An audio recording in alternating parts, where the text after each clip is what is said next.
Okay, so before they were written down, the Gospels would have been transmitted and shared with each other by word of mouth. And stories of Jesus would have been told and retold. And they weren't biographies as such, and they weren't meant to convey every last detail of Jesus' life. Instead, composed in such a way as to tell people the essential elements of the good news in the way that the authors intended. It means we get gaps in the story.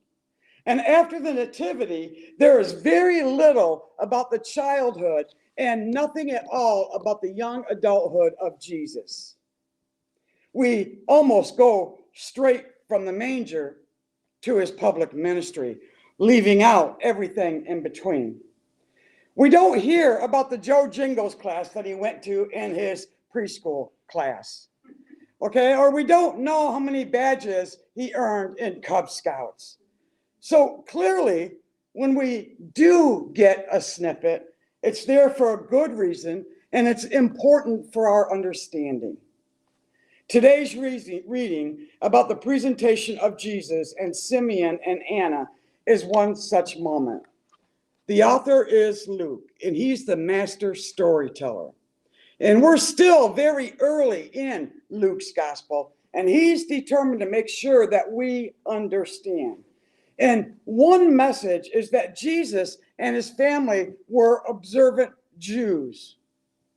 I hope you picked it up when Jen read it. We know this because, as recorded in the book of Leviticus, Jesus was circumcised and formally named at the appropriate time. And 40 days after his birth, it's now time for Mary to observe the purity laws related to childbirth. But Luke is also telling us that the family is poor. If they had been better off, the offering would have been a lamb instead of 2 birds per Leviticus 12, 6 through 8. And Jesus isn't just sympathetic to the poor, he is poor. And it's not just a cause that he champions for. He himself is from these same economic margins. Luke doesn't dwell on that point, though. He quickly introduces us to Simeon and Anna. And he introduces song and passion and expectancy. And so far in the gospel, we've been focused on the nativity. And now we're going to start to look forward to the future, to what Jesus will do in the years to come when he grows. And Luke does it via another of his literary devices. Luke wants to make sure that we know that the Gospels are for men and women alike. One commentator counted 27 times in Luke's Gospel where he focuses on both man and a woman to make a point. For instance, in the birth stories, the angel Gabriel visits both Zechariah and Mary. 2 songs are sung, one by Zechariah, the other by Mary. And among the parables, a male shepherd loses a sheep and a woman loses a coin. A farmer plants a mustard seed and a woman kneads yeast into her bread dough. And here we have 2 witnesses in the temple, male and female.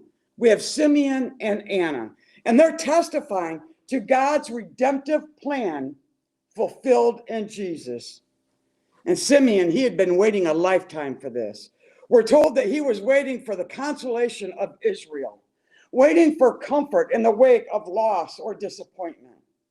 And there's an added element here in that at the time Luke finally wrote these stories down, for those reading the gospel rather than listening to it being told, the temple in Jerusalem, where this was all set, had already been razed to the ground, destroyed by the Romans.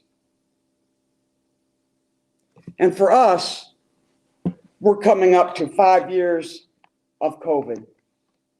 There's war in Ukraine, rising prices, people striking everywhere. Kids are still being shot at school. And there doesn't seem to be a quick resolution to any of these things. The New York Times describes it as a new cycle of collective dismay. And some people are starting to refer to COVID as PSTD COVID. So anyway, what do Simeon and Anna have to say to us in our current context? What do we know of them? Well, Simeon was much like every single one of all you good people here. He was righteous and he was devout. And Anna is named as a prophet, someone unafraid to speak out and declare the word of the Lord. And I imagine there's a few of you who are unafraid to speak out as well. We're also told that they're both at the older end of the spectrum. Simeon knew that his time was nearly up, and Anna was 84. Now, I hesitate to draw any parallels with any of you good selves on that point. But if the cap fits, both of them are worthy of admiration and above approach. But they couldn't lengthen their own days. None of us can. Both are aware of their frailty, which is when baby Jesus shows up. I think many of us have had to get to grips with our own lack of control over events in the past few years. And we've almost said goodbye to well-ordered, predictable lives. And perhaps it's times like this when Jesus shows up for us too. Luke says that Simeon is someone waiting for the consolation of Israel. Now, that word waiting is better translated as eagerly welcoming in. And that should transform the concept of waiting from one of endurance, of toughing it out, to one of active anticipation. I saw a Facebook reel today. I've become addicted to Facebook reels. This is a cartoon, and there's a man sitting at a bus stop, and his phone buzzes, and he looks down and says, "Hey, babe, where are you?" "I'm at the bus, waiting to get there." "Well, can you hurry up?" And he goes, and then the caption under it is, "Hurry up, waiting." But anyway, the grief of the young woman had become a lifelong prayer. Waiting for the Lord became a daily practice. How often do we wait with irritation and impatience? Of holding on by our fingertips until we get through something. What if our mindset was more of active anticipation, about being ready to receive rather than eager to escape?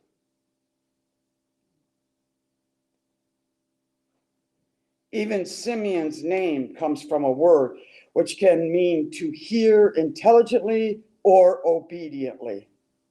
Not listen, but hear. Do we hear intelligently? Or is it more likely to be angrily or fearfully or half-heartedly? Simeon is portrayed as deliberately hearing out for God's Spirit. It rested on him.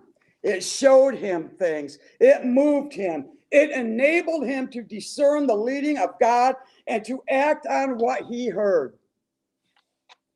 And the outcome is this very tender scene. The elderly Simeon enters the temple, and he finds Mary and Joseph and their baby. He picks up Jesus, and as a side note, he is the only person in the Bible who explicitly tells us that they held the baby Jesus in his arms. And we can imagine, I think, the old man gazing into the brand new eyes of the Ancient One, of God with us, who became God with me.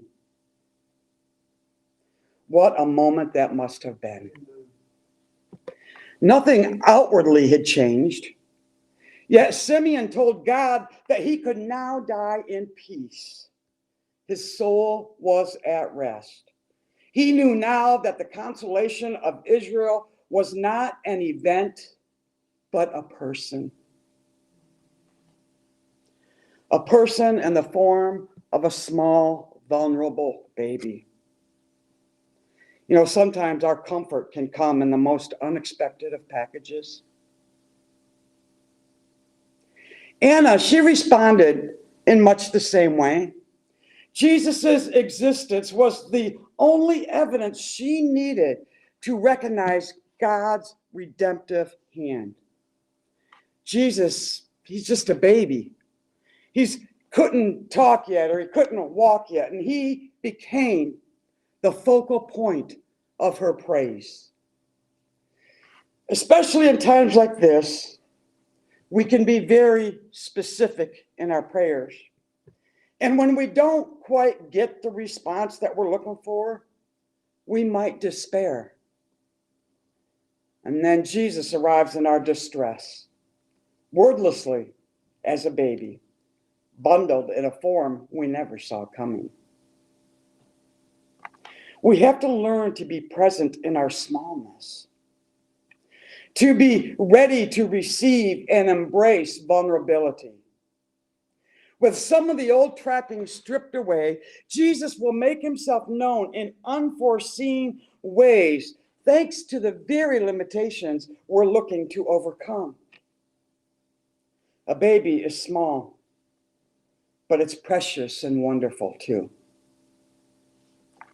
Anna makes a point of talking about Jesus to all waiting for redemption, to all waiting for rescue, to all waiting for wrongs to be made right. Jesus wasn't a secret revelation to be kept to herself any more than he should be kept to the confines of these here chairs. The gospel multiplies itself to feed the hungry crowds with more left to spare.